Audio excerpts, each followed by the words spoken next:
Bedanya apa tadi kalau burung yang terbang? Kenapa tadi syirik? Bukan termasuk apa namanya? Bukan termasuk yang dianggap. Apakah itu dianggap mengatur perkara gaib? Itu tidak. Hanya menjadikan itu sebagai sebab. Padahal itu bukan sebab. Ya, bisa dipahami? Baik. Ini dalil yang pertama.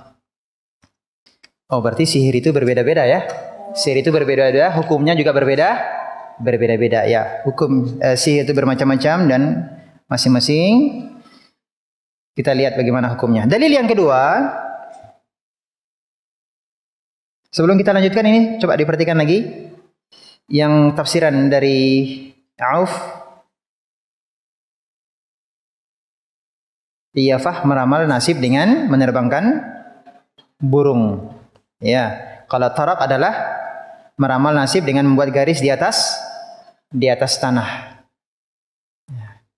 Jadi Auf menafsirkan hal tersebut ya karena memang kondisi Arab bagaimana? Pasir. Jadi itu yang lebih banyak dilakukan menggunakan tanah.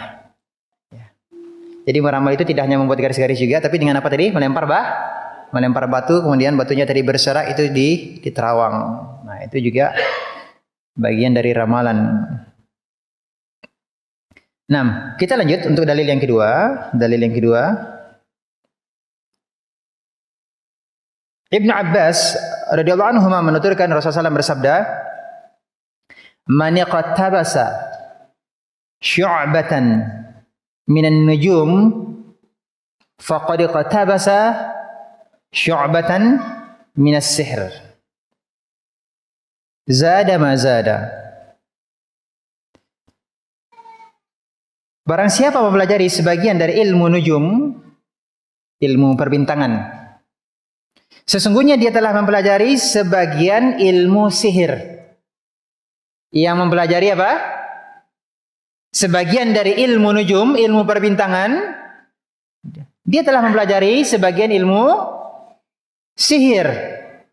Semakin bertambah ilmu yang dia pelajari, semakin bertambah pula dosanya. Hadis riwayat Abu Dawud dan isnadnya sahih. Ini saya baca berdasarkan apa yang ada di kitab ya. Ya, ini dalil yang kedua. Ilmu perbintangan itu ada dua macam. Ada yang diistilahkan dengan tanjimut ta'thir. Dan yang kedua tanjimut tasyir. Atau juga dikatakan ilmu ta'sir. Dan yang kedua adalah ilmu taysir. Ilmu tasyir. Kalau ta'sir itu artinya pengaruh. Ta'sir itu artinya pengaruh.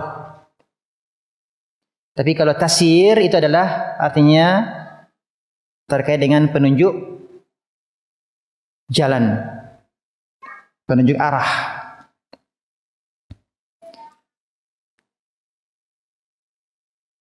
Kalau ilmu ta'sir, ta'thir yang ta'sir, yang berpengaruh, itu bentuknya, modelnya adalah dengan melihat bintang-bintang, melihat pergerakan bintang, kemudian dijadikan sebagai ramalan untuk mengetahui sesuatu yang gaib, perkara yang akan datang. Jadi meramal dengan bintang, meramal dengan bintang.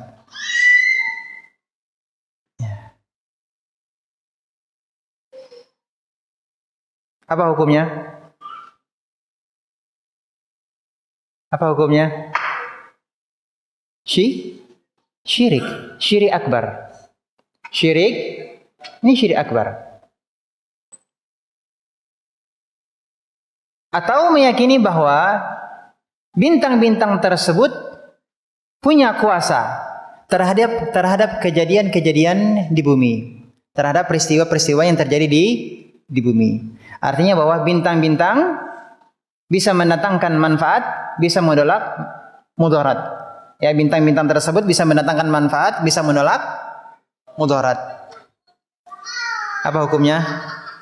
Syirik akbar. Meyakini bahwa bintang punya kuasa terhadap alam semesta ini, terhadap kejadian-kejadian peristiwa di alam semesta ini. Berarti itu adalah syirik. Syiriknya syirik akbar. Kemudian yang kedua adalah tanjimu at-tasyir atau ilmu at-tasyir sebagai penunjuk arah. Boleh atau tidak? Bintang sebagai penunjuk arah atau penanda musim. Penanda musim. Zaman dahulu kan tidak ada kompas. Orang-orang biasanya pelaut biasanya gitu ya. Pelaut ya, nelayan untuk menandai ini utara, ini selatan, melihat apa? Gugusan bintang. Ya, kita dulu waktu SD juga ada belajar tentang itu gitu kan. Ini menunjukkan arah utara, ini menunjukkan arah selatan. Ini boleh atau tidak? Boleh, ini boleh. Jadi fungsi bintang tersebut adalah sebagai penunjuk arah. Jadi apa kaitannya mempelajari ilmu perbintangan ini dengan sihir? Ya, karena meramal tadi, ya, ada sebab yang samar yang mempengaruhi hati seseorang. Dengan melihat apa? Melihat bintang-bintang tersebut sebagai ramalan. Jadi orang bisa tersihir dengan ramalan yang menggunakan media apa? Bintang. Itu juga sihir. Tapi sihirnya sihir apa maksudnya di sini? Sihir secara bahasa.